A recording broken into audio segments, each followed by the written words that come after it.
let's say we're in a high-paced environment, lots of things to do. Time management is really critical because you can't once you're behind, it's really hard getting caught up. Maybe that's what we're our current environment. So Mary, how are you at time management? We're a pretty busy shop.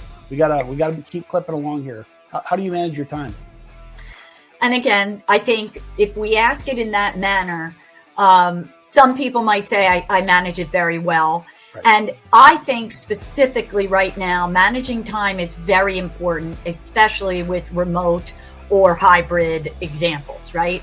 Yeah. That is a very hard task in office for people, Mike. But now when we take people out of the office and they're home with all the distractions that includes, managing your time is important for almost every position. So give me an example of how you manage your time.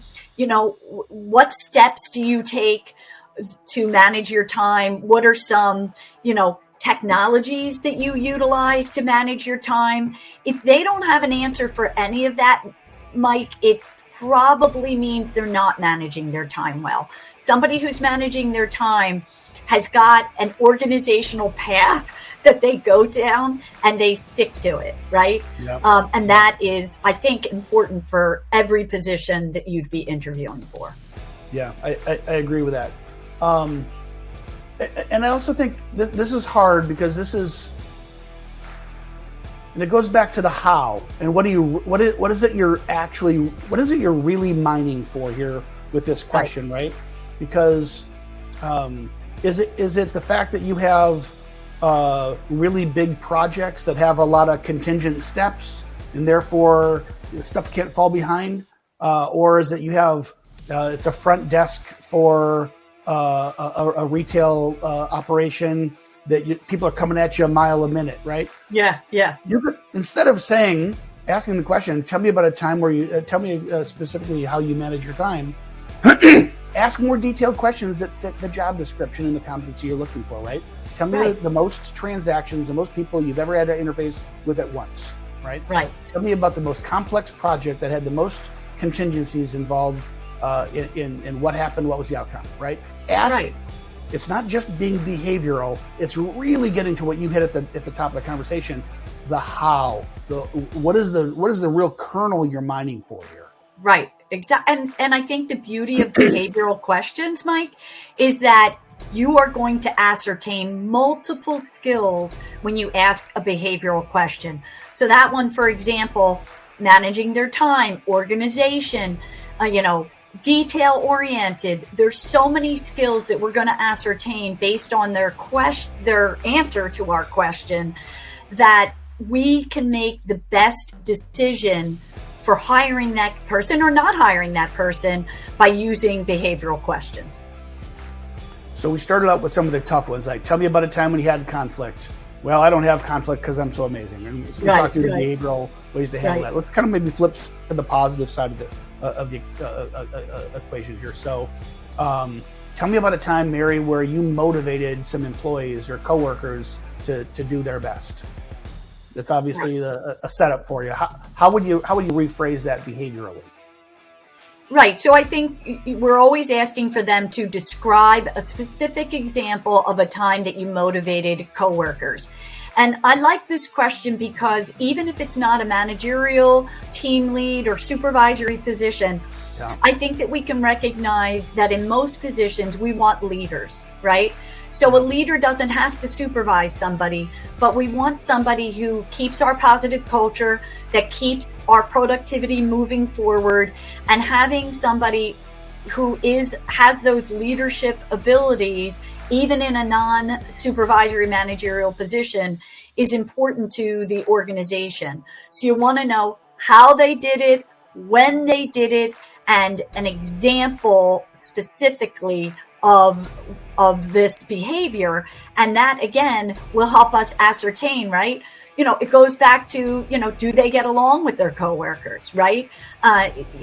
What kind of skills are they demonstrating by motivating their coworkers, right? Are they good trainers? Do they have coaching skills already? So that question, I think, is a great one. And I think you're right. this falls in that strength category. And usually people will sit up a little straighter and be able to answer this question easier than some of those strength questions, weakness questions, excuse me. And ideally, your candidate is super self-aware of all their strengths and weaknesses. They've thought through all their stuff. They're going to be able to answer your questions. But the reality is a lot of people just aren't that self-aware. So you can still help people along, right? So maybe what might start out as a bad closed-ended question, like, how do your coworkers see you? Do they see you as a positive person, a negative person? Well, they see me as a positive person, or they see me as a quiet supporter, or let them describe it in a closed way. But then the follow-up is behavioral. Why is that? How? What are the things that you do that create the perception that people feel that way about you, right? Right. So sometimes you got to ask the closed-ended question or the specific question to get them talking, right? 100%. And that's the name of the game. We do want to make our candidates feel comfortable. I know that some, interviews are high pressure, right? Because the position is high pressured. In my opinion, you want that candidate to feel comfortable because you want them to share as much information as possible. The more information you have, the better decision you can make on whether to hire that person and whether they will be appropriate for the position they're interviewing for. Yeah. I mean, this might sound stupid, but I think about you and I have had both teenage daughters. Try asking your teenage daughter, how was your day when they come home from school? Fine. That's nothing, right? But ask them the question, who'd you have lunch with today? Right. Really, what was their name again? I don't know them. Where are they from? How do you meet them? And all of a sudden, and maybe you're still not going to have any success with a teenage daughter. Right. But ask the closed-ended question to get them talking, open the door, follow up with the behavioral questions. Right. Right. Absolutely. Okay. Agreed. Here's one that I love. As much as all employers would love to say that they have this really robust onboarding, learning and development, training process, some do, and it's great, and we coach people to do so. The reality is most entrepreneurs are running around with their hair on fire, trying to save, run, grow their business while serving customers, right? Right. So not all employees are properly trained, and you need people who can roll with it and figure stuff out on their own and Google it and be okay, right? So, right. So maybe the bad question might be, tell me about a situation where you didn't receive the full training how to do something, but you had to figure it out. What's the behavior? I kind of screwed myself there because I asked it behaviorally. What's the right behavioral way to mine for that competency? Well, I think you want self-starters, right? So, when did you learn a new skill on your own, right? When did you recognize you needed additional training, and what did you do about it? Give me an example of that, right? And being a self-starter is really important right now because we're short-staffed. All organizations are short-staffed, right? I know that I talk to a lot of employers who can't afford to train their staff, right? So you need people who are going to take it upon themselves to either look for the training and do it on their own, or come to you and say, I have a skill gap. Here's the training that I need. So this is, I think, an important question given the current climate that we have. A lot of times we're going to have to settle for somebody who doesn't have all of the skills we need because we have so many openings. Yeah. I'm going to take one more positive, one more critical, and just to illustrate this. So I think everybody on the call knows better than to say, tell me your greatest strength or tell me your biggest weakness, right? My personal biggest weakness is that I care too much, by the way. But if I want to know how someone handles mistakes, because we all know that everybody makes mistakes, coach around the behavioral question, tell me about your biggest failure, to try to get them to tell a story how they handle that. Is that even the right way to go into it? What's your guidance on mining for this old-fashioned terrible question? What's your biggest weakness? Yeah, and I like that we're bringing this up because this is I think, knee-jerk reaction for employers, right? They just go with those easy, questions that they've always asked. But you have to go back to your job description. Why are you asking for the weakness? And what in particular are you looking for? So I would reframe it. Let's use our example. This is a sales leader that we've been using as an example. Yeah. And so I think what I would say is, tell me a time that you made an error in training, motivating, or coaching a staff member.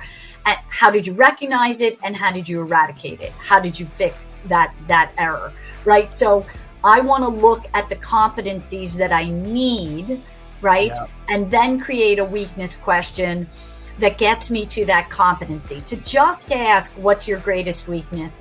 They have that in the can. They're going to say they're a perfectionist, or one of those canned responses, in which case, I would say, well, I hear that from a lot of people, but I need to know specific examples of when that's been displayed.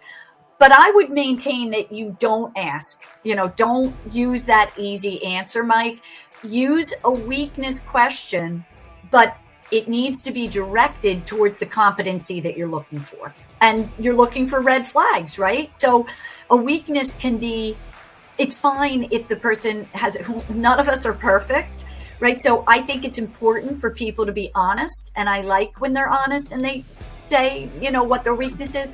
But if the weakness precludes them, right? If their example, right, that we get from the behavioral question that we've customized to this position that we're interviewing for, precludes them from being successful in the job, like, I don't like clients and I don't do well with client, complaints, that gave us a lot of important information when we go to make our decision on whether to make a job offer or not. Yeah.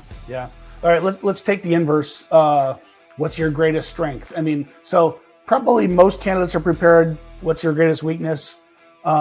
Pretty much everybody is ready to handle what's your greatest strength, right? Why is that a terrible question, and what should we be asking?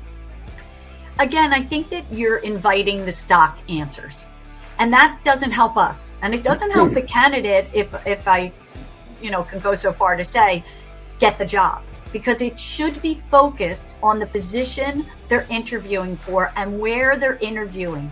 So my organization is going to look for something different than another organization in a sales leader. I have to know what I'm looking for before I ask the question. So when I ask a strength question for this example of sales leader, it has to be tied back to what is the job responsibilities of this position? What are the expectations? And I would go so far as to say, how have people been successful in the job prior, and how have people failed in the position prior, and be uber aware of those factors so that when the person answers, right, we're looking for, and again, I don't want to say that we're only looking for a finite amount of answers. That would be impossible, Mike. We need to be open-minded. But right. We need to know what we're looking for. Yeah. So, terrible question. What is your greatest strength? Better question. Tell me about a time that you had a success building a team. Better question. Tell me about a time that you built a team from scratch. Better question. Tell me about a time you had to source your own candidates and train and onboard them and were successful, right? The more you're self-aware of the job requirement, the more you're self-aware of the competencies required to be successful, you have to know all that before you can do good behavioral interviewing. Absolutely.